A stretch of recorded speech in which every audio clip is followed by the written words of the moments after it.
ಕಿರುತೆರೆ ನಟಿ ಶೋಭಿತಾ ಶಿವಣ್ಣ ಅವರ ಆತ್ಮಹತ್ಯೆ ಪ್ರಕರಣ ದಿನಕ್ಕೆ ಒಂದು ಮಜಲನ್ನು ಪಡೆದುಕೊಳ್ಳುತ್ತಿದ್ದು ಅವರ ಸಾವಿಗೆ ನಿಖರವಾದ ಕಾರಣ ಏನು ಅನ್ನೋದು ಇನ್ನೂ ತಿಳಿದು ಬಂದಿಲ್ಲ. ಸೊ ಅವರನ್ನು ಹತ್ತಿರದಿಂದ ಬಲ್ಲವರಂತ ವೀಣಾರಾವ್ ಅವರು ನಮ್ಮ ಜೊತೆ ಇದ್ದಾರೆ. ಸೊ ಅವರ ನಡುವಿನ ಬಾಂಧವ್ಯದ ಬಗ್ಗೆ ಒಂದಷ್ಟು ಮಾತಾಡ್ಸೋಣ. ಮೇಡಮ್ ನಮಸ್ತೆ. ಶೋಭಿತಾ ಅವರು ತುಂಬ ವರ್ಷದಿಂದ ಪರಿಚಯ ತಮಗೆ.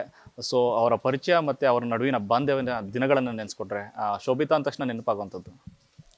ಶೋಭಿತಾ ಅಂದರೆ ನೆನಪಾಗುವಂಥದ್ದು ಅವಳ ಸೈಲೆನ್ಸು, ಅವಳ ಇನ್ನೋಸೆನ್ಸು, ಆ ಮುಗ್ಧತೆ, ಒಂದು ನಿಷ್ಕಲ್ಮಶವಾದಂತಹ ಒಂದು ಮನಸ್ಸು, ಪ್ಯೂರ್ ಹಾರ್ಟೆಡ್ ಸೋಲ್ ಸರ್ ಅವಳು. ಆ ಸಿಂಪ್ಲಿಸಿಟಿ, ಸೆಟ್ಟಲ್ಲಿ ಇದ್ದಾಗಲೂ ಅಷ್ಟೇ ತುಂಬ ಅಂದರೆ ಒಂದು ಒಬಿಡಿಯಂಟ್ ಸ್ಟೂಡೆಂಟು ಹೆಂಗೆ ಟೀಚರ್ ಮಾತು ಕೇಳ್ತಾರೆ ಆ ಥರ ಅವಳು ಡೈರೆಕ್ಟರ್ ಫ್ರೆಂಡ್ಲಿ ಆರ್ಟಿಸ್ಟ್. ಅವಳು ಯಾವುದೇ ಥರದ ವಾದಗಳು ಅಥವಾ ಡಿಸ್ಕಷನ್ಸು ಏನೂ ಇಲ್ದಂಗೆ ಹೇಳಿದ ಕೆಲಸನ ಅಚ್ಚುಕಟ್ಟಾಗಿ ಮಾಡಿಕೊಂಡು ಯಾರ ತಂಟೆ ತಕರಾರು ಇಲ್ದಂಗೆ ಯಾವ ಗಾಸಿಪ್ಸ್ಗೆ ಅವಳು ಇನ್ವಾಲ್ವ್ ಮಾಡಿಕೊಳ್ದೆ ಶಾರ್ಟ್ ಮುಗೀತು ಅಂದರೆ ಹೋಗಿ ಕೂತ್ಕೋದ್ರು, ಬುಕ್ ಓದು ಅಥವಾ ಮೊಬೈಲ್ ನೋಡು, ಅಷ್ಟು ಸಿಂಪಲ್ ಆಗಿದ್ದಂಥ ಒಂದು ಹುಡುಗಿ ಸರ್ ಅವಳು. ಎಷ್ಟು ವರ್ಷದಿಂದ ಪರಿಚಯ ನಿಮಗೆ? ಶೋಭಿತಾ ಇಟ್ಸ್ ಅಬೌಟ್ 15 ಇಯರ್ಸ್ ಪರಿಚಯ ಸರ್ ನನಗೆ. ನಾನು ಶೋಭಿತಾ ಸುಮಾರು 3-4 ಪ್ರಾಜೆಕ್ಟ್ ಒಟ್ಟಿಗೆ ವರ್ಕ್ ಮಾಡಿದ್ದೀವಿ.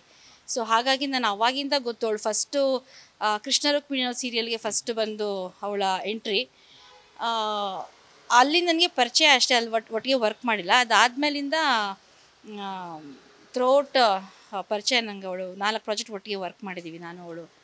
ಹೌದು, ಅಲ್ಲಿ ಬಂದಾಗ ಅವಳು ಫಸ್ಟು ಒಂದು ಪಿ ಜಿಲಿ ಇದ್ಕೊಂಡು ಕೆಲಸ ಮಾಡಿಕೊಂಡು ಒಂದಷ್ಟು ದುಡ್ಡನ್ನ ಇಟ್ಕೊಂಡು ನೆಕ್ಸ್ಟು ಅವಳೇ ಒಂದು ಮನೆ ಮಾಡಿಕೊಂಡು ಬಾಡಿಗೆಗೆ. ಸೊ ಹೀಗೆ ಅವಳ ಜರ್ನಿ ಸ್ಟಾರ್ಟ್ ಆಗಿದ್ದು. ಯಾವ ಒಂದು ಬೆಂಬಲ ಇಲ್ದಂಗೆ ಇಂಡಸ್ಟ್ರಿಗೆ ಬಂದಳು. ಅವಳು ಒಳ್ಳೆ ಆರ್ಟಿಸ್ಟ್ ಅಂತ ಪ್ರೂವ್ ಮಾಡ್ಕೊಂಡಿದ್ಲು. ಸೊ ಅದೆಲ್ಲ ತುಂಬ ಖುಷಿ ಕೊಡುವಂಥ ವಿಚಾರನೇ. ಆ ಗ್ರೋತ್ ತುಂಬ ಚೆನ್ನಾಗಿತ್ತು. 15 ಇಯರ್ಸ್ ಅಂದರೆ ಅವರ ಆರಂಭದ ಹೆಜ್ಜೆಗಳೆಲ್ಲ ನಿಮ್ಗೆ ಗೊತ್ತು, ಯಾಕಂದರೆ ಕಷ್ಟಗಳು ನಷ್ಟಗಳು ಎಲ್ಲವೂ. ಸೊ ಸಿನಿಮಾ ಅಂತ ಬಂದಾಗ ತುಂಬ ನೀವು ಹೇಳಿದಾಗೆ ತುಂಬ ಒಳ್ಳೆ ಜನಪ್ರಿಯ ನಟಿಯಾಗಿದ್ದರು, ದೊಡ್ಡ ದೊಡ್ಡ ಆಫರ್ಸ್ ಇತ್ತು. ಅದೆಲ್ಲವೂ ಮೀರಿ ಅವ್ರಿಗೊಂದು ಕನಸಿರುತ್ತದೆ ಇಂಡಸ್ಟ್ರಿನಲ್ಲಿ ಅನ್ನೋಂಥರ ಈ ಒಂದು ಮಟ್ಟವನ್ನು ತಲುಪಬೇಕು ಅಂತ. ಆ ಥರ ಏನಾದ್ರು ಕನಸುಗಳನ್ನು ಹಂಚ್ಕೊಂಡಿದ್ರು ನಿಮ್ಮ ಜೊತೆ? ಖಂಡಿತ ಸರ್, ಖಂಡಿತ. ಸಿನಿಮಾಗಳು ಮಾಡಬೇಕು, ಒಳ್ಳೊಳ್ಳೆ ಸಿನಿಮಾಗಳು ಮಾಡಬೇಕು ಅಂತ ತುಂಬ ಕನಸಿತ್ತು ಅವಳಿಗೆ. ಅದಕ್ಕೆ ಪೂರಕವಾಗಿ ವರ್ಕ್ ಮಾಡ್ತಾ ಇದ್ಲು. ಅವಳೊಂದು ಜಿಮ್ ಮಾಡೋದಿರ್ಬೋದು ಅಥವಾ ಅವಳು ಡಯಟಲ್ಲಿ ಮೇಂಟೈನ್ ಮಾಡೋವಂಥದ್ದು ಇರ್ಬೋದು. ತುಂಬ ಬ್ಯೂಟಿ ಕಾನ್ಷಿಯಸ್ ಅಂತಲ್ಲ, ಆ ಸಿನಿಮಾಗೆ ಒಂದು ಸಿಂಪಲ್ಲಾಗಿ ಇವಾಗ ನಮ್ಮ ಪಕ್ಕದ ಮನೆ ಹುಡುಗಿ ಅಂತ ಅಂದ್ಕೊಳ್ಳೋದಕ್ಕೆ ಯಾವ ಥರ ಇರ್ತಾರೆ ಹೆಣ್ಮಕ್ಳು, ಅದಕ್ಕೆ ಏನು ಬೇಕೋ ಪೂರಕವಾಗಿ ಅದಕ್ಕೆ ಅವಳು ತುಂಬ ಚೆನ್ನಾಗಿ ವರ್ಕ್ ಮಾಡ್ತಾ ಇದ್ಲು. ಆ್ಯಂಡ್ ಅವಳು ಮಾಡಿದ ಸಿನಿಮಾಗಳಿಗೆ ಪ್ರೀಮಿಯರ್ ಶೋಸ್ ಇರ್ತಾಯಿತ್ತು, ಕರಿತಾ ಇದ್ಲು. ಅಥವಾ ಪ್ರೀಮಿಯರ್ ಶೋ ಇಲ್ಲದಂಥ ಸಿನಿಮಾಗಳಿಗೆ ಡೈರೆಕ್ಟಾಗಿ ಸಿನಿಮಾ ಥಿಯೇಟರ್ಗೆ ಹೋಗಿದ್ವಿ, ಒಟ್ಟಿಗೆ ಕೂತ್ಕೊಂಡು ಅವಳ ಸಿನಿಮಾನ ಅವಳ ಜೊತೆ ಕೂತ್ಕೊಂಡು ಒಟ್ಟಿಗೆ ವಾಚ್ ಮಾಡಿದ್ದೀವಿ.